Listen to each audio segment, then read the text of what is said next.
An aging patriot of the American Revolution, Redden McCoy, enters the assemblage. He is dressed in period clothes and carrying other garments and some accessories. These are Redden's Recollections. Good evening, everyone. My name is Redden. Just a minute, let me set this down, and then I'll proceed.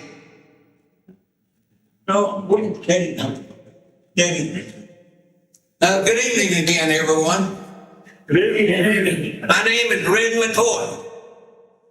If I seem a little unsteady up here, it's only because I am. No, you don't make me feel uncomfortable or unsteady or uneasy. It's my advanced age. Feel good. Still get around pretty well. Just a little unsteady.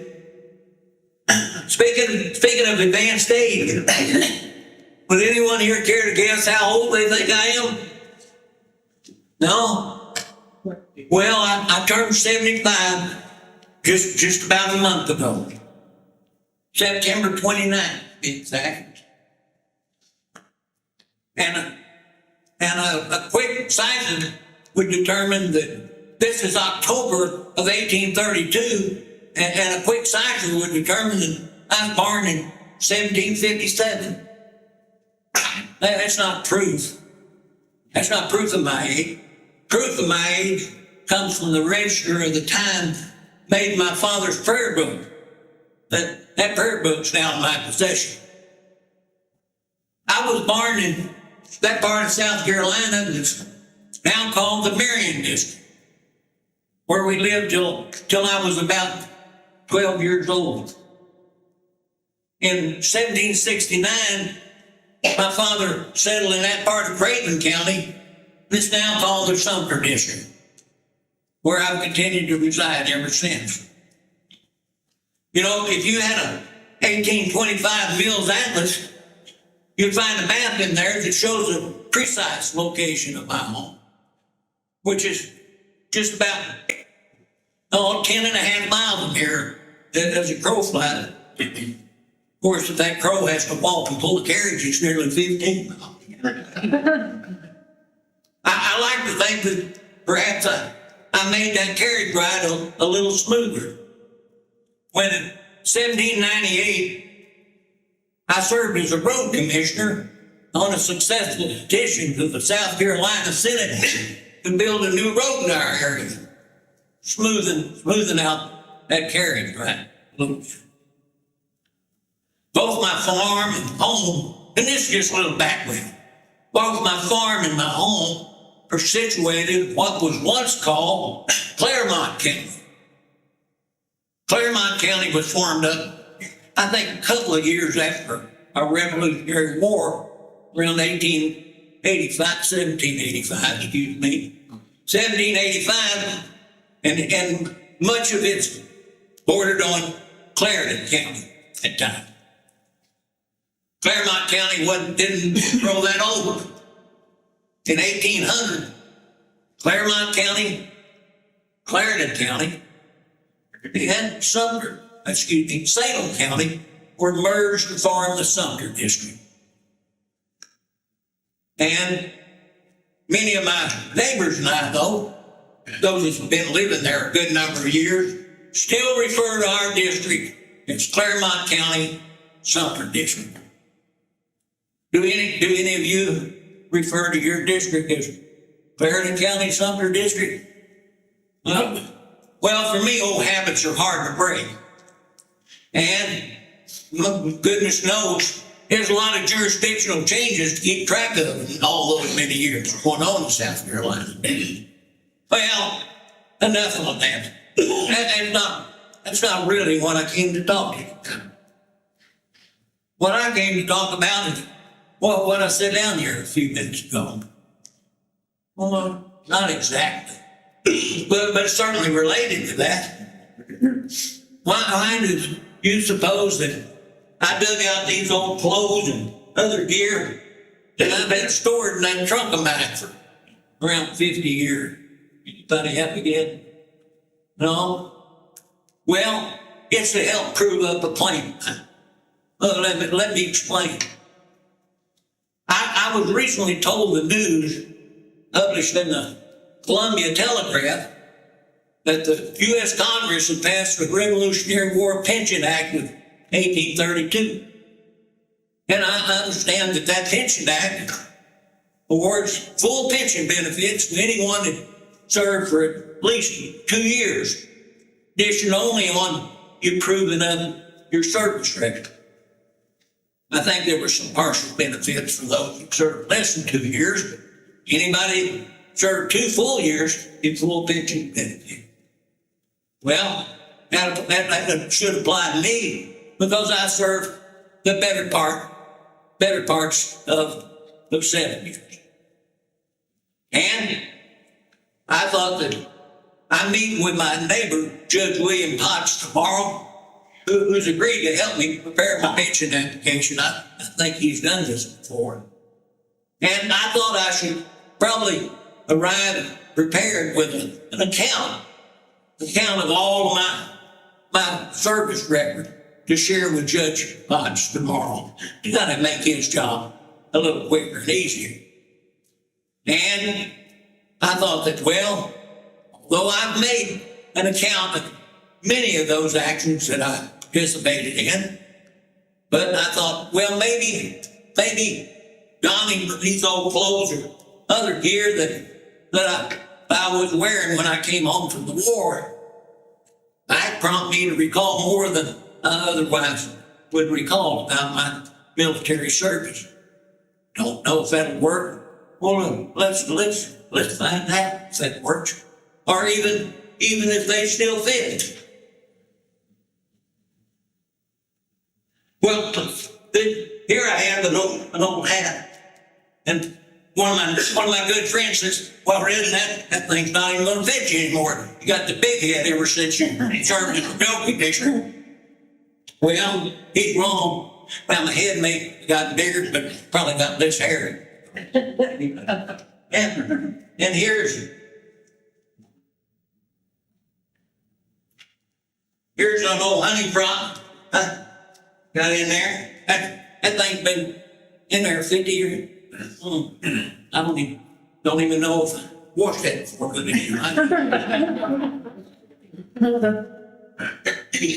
Maybe that'll prompt me as we going through this to recall more about my event. And anyway, here's an old pouch that I carried.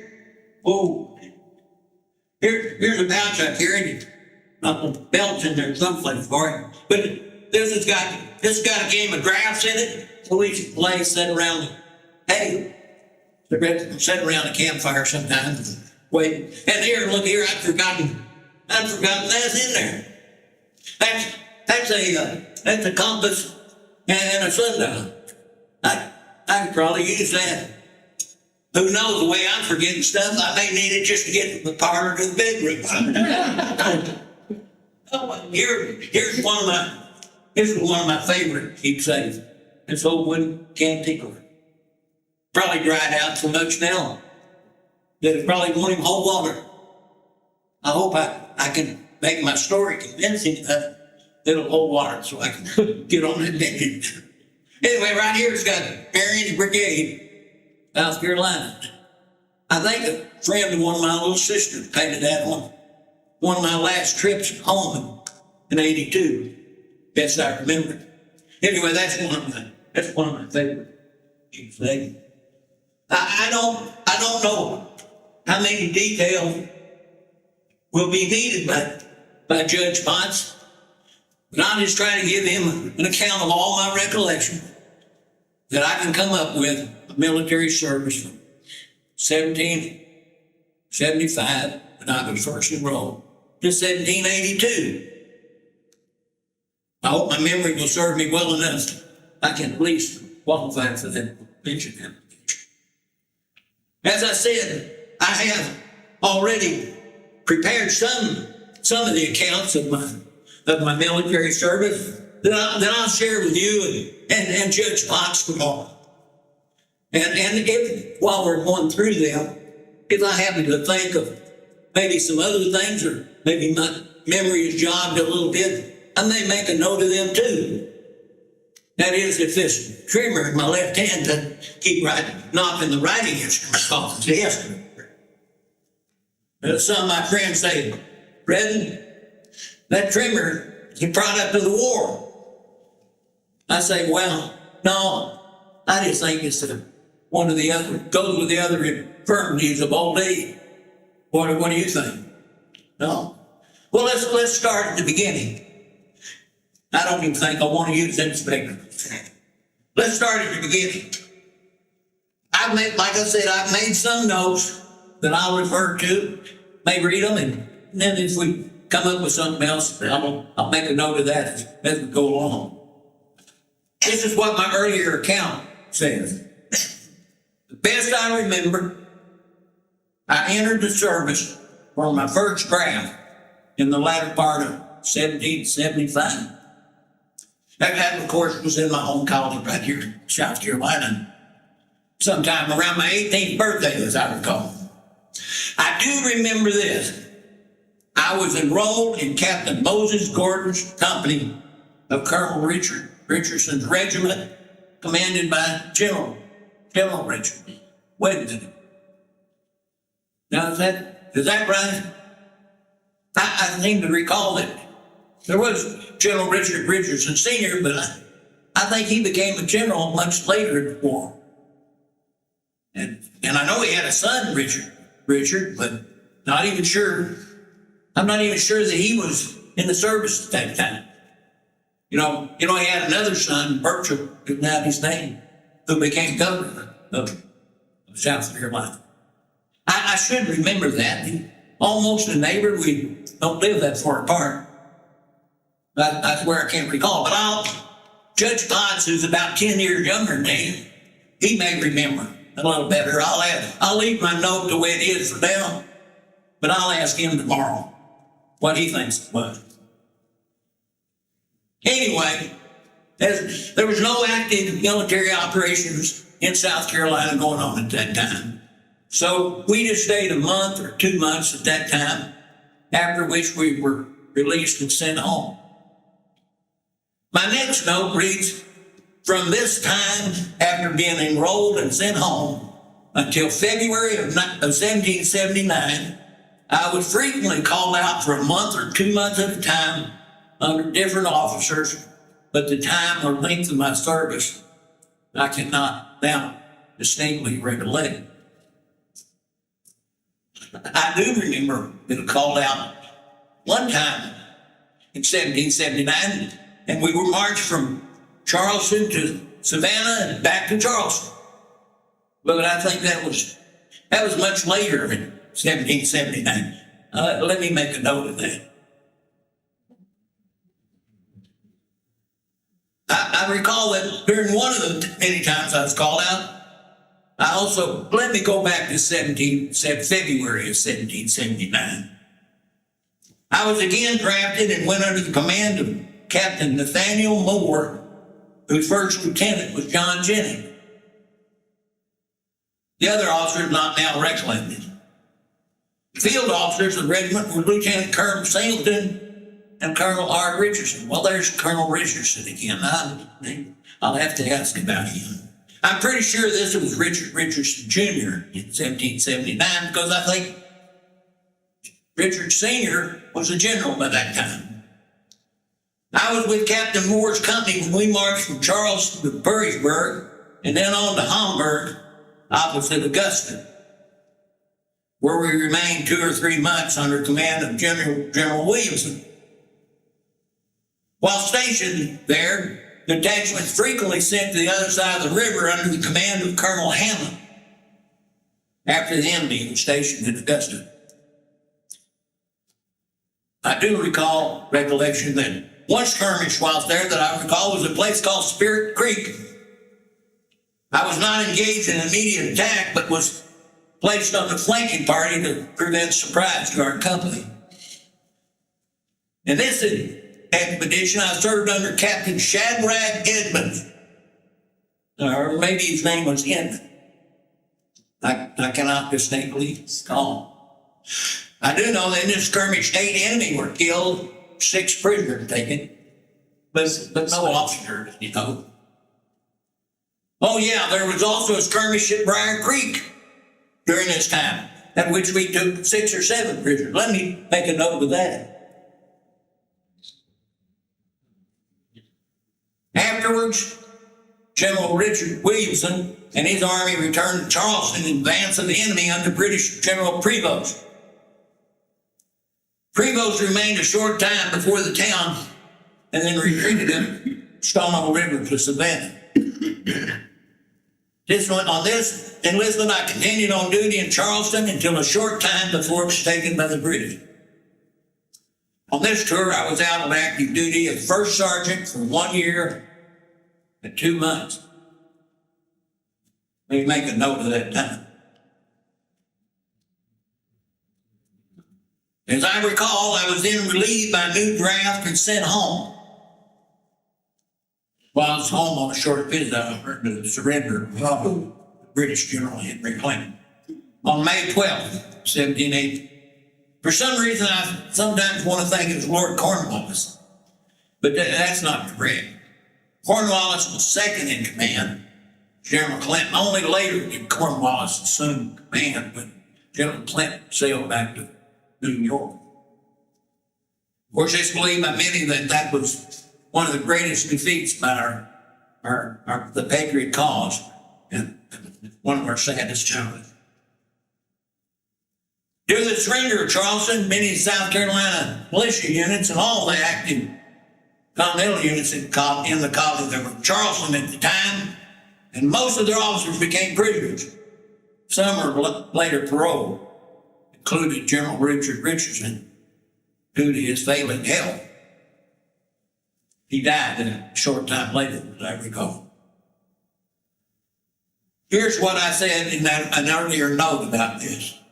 Quote, at that time, there were no regular drafts and no companies raised, but every man that was anxious to fight for his country, for the country, joined Colonel Marion, Colonel Sumter as a volunteer.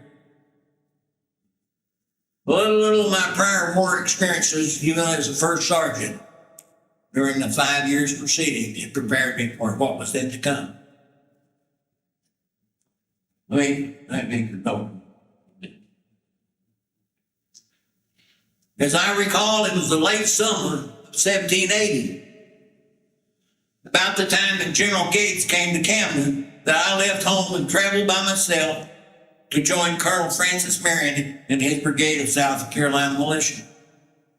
Colonel Marion at that time was on the Black River near a place called Hood Swamp. As in my prior service, I was given the rank of first sergeant, placed in a company commanded by Captain John Nelson, or maybe it was Nielsen, I'm not sure. I do recall that one of my first duties was to go with Colonel Marion and help destroy the boats on the Santee, under orders from General Gates. That was supposedly to prevent their use by the British to escape Gates's army after the pending battle of Camden. And as you probably know, British didn't need any boats to escape. After the Battle of Camden, at which our brigade did not directly participate, I was with Colonel Marion on his retreat to North Carolina. That retreat was necessary due to the overwhelming size of the British force sent against him after Gates's terrible defeat at Camden. My neighbor, Judge William Potts, who I mentioned earlier, is going to help me with my pension application tomorrow, recently reminded me that he saw me with Marion and his brigade of about 60 men when we stopped by his father's plantation on the way to North Carolina. Judge Potts was only 13 at that time, but recalls it well, and said his father and older brother joined the brigade and left young Potts at home to take charge of the plantation. Here's another of my earlier notes. I also recall that sometime, but I'm not exactly sure when, after joining Marion that week, quote, marched from Black River to Snow's Island at the junction of Lynch's Creek and the Petey River. This was a favorite place of retreat for him and his men. And from this place, he made frequent excursions against the enemy when he could hear of detached parties about the neighborhood.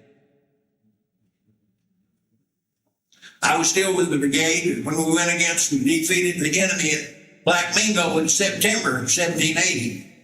That was after the brigade returned from North Carolina.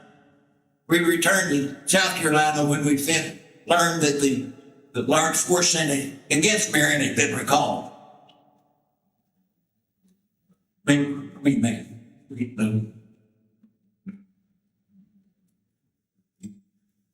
Trying to remember the correct sequence of all of the various actions after the battle at Black Mingo gets a little confusing to me.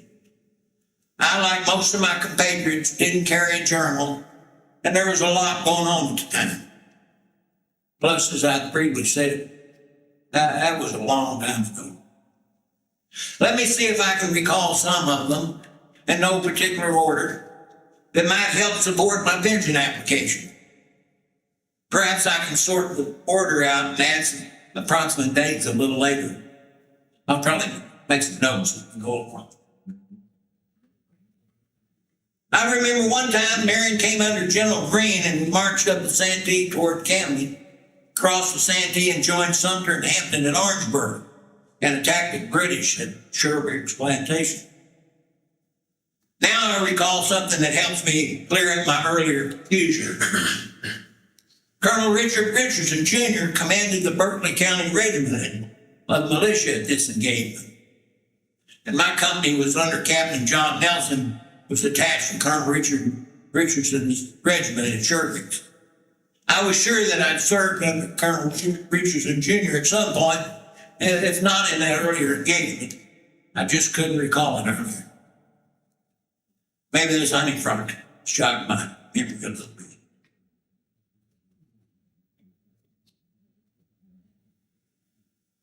And I have another earlier note.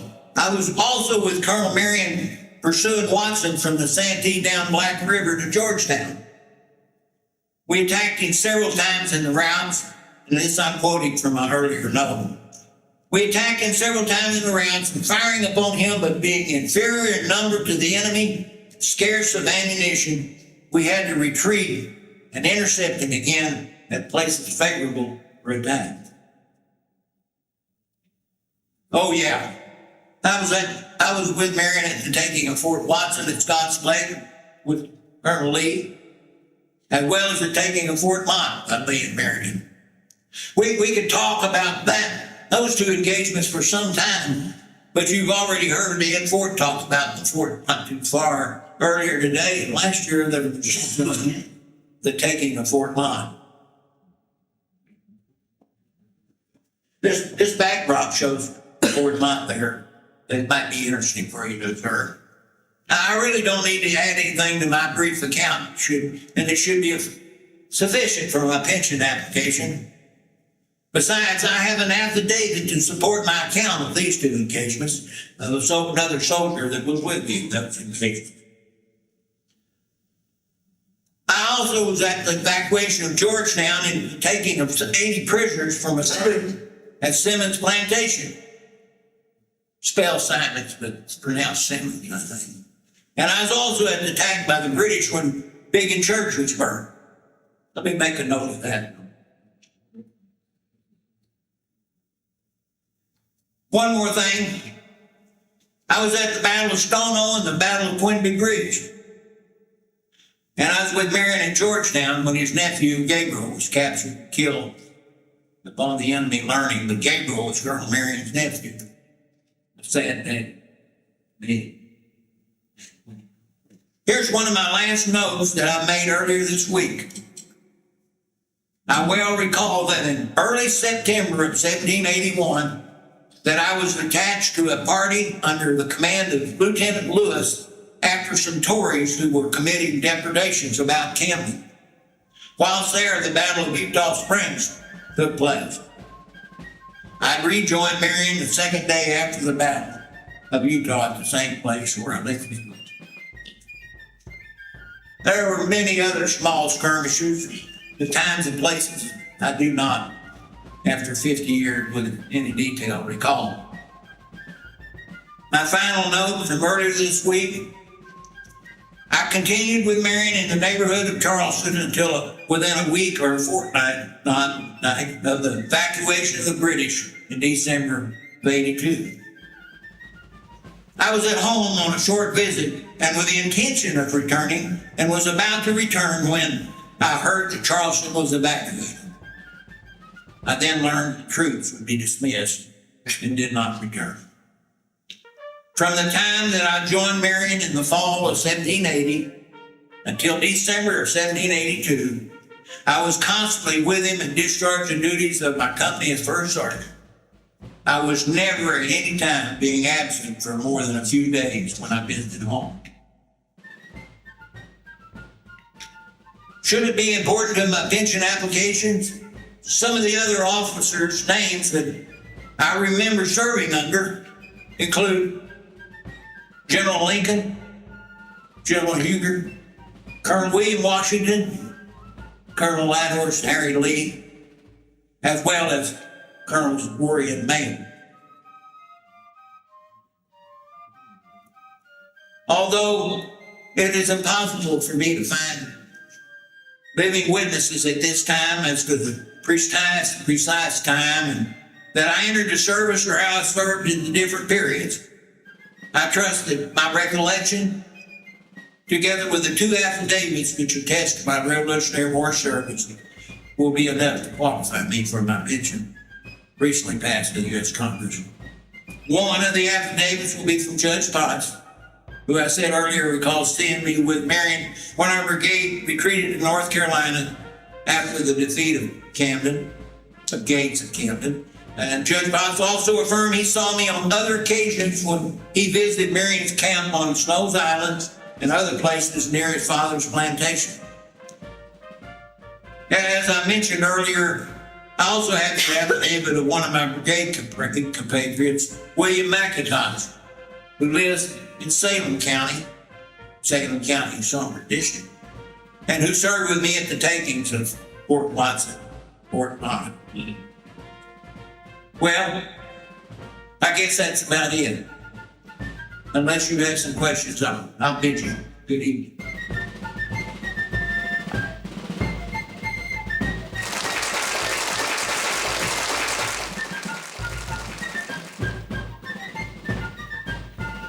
Redden McCoy was awarded his pension.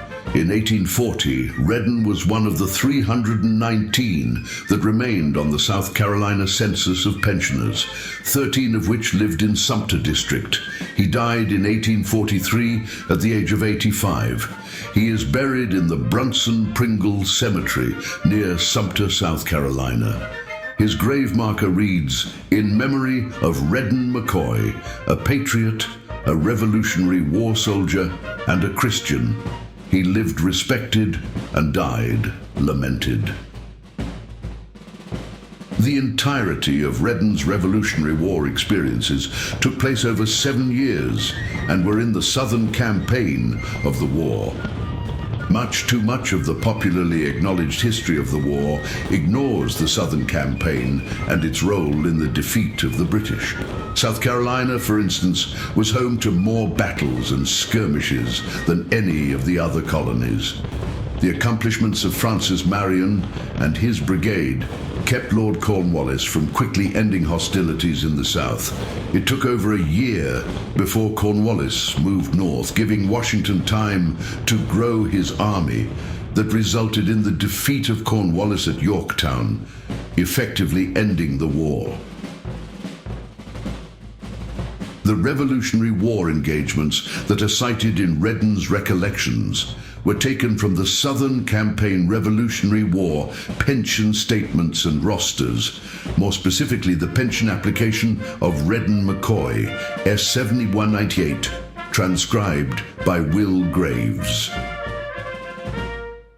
The role of Redden McCoy was portrayed by his fourth great-grandson, Bruce R. Hillis, who is retired and lives in Mexico, Missouri.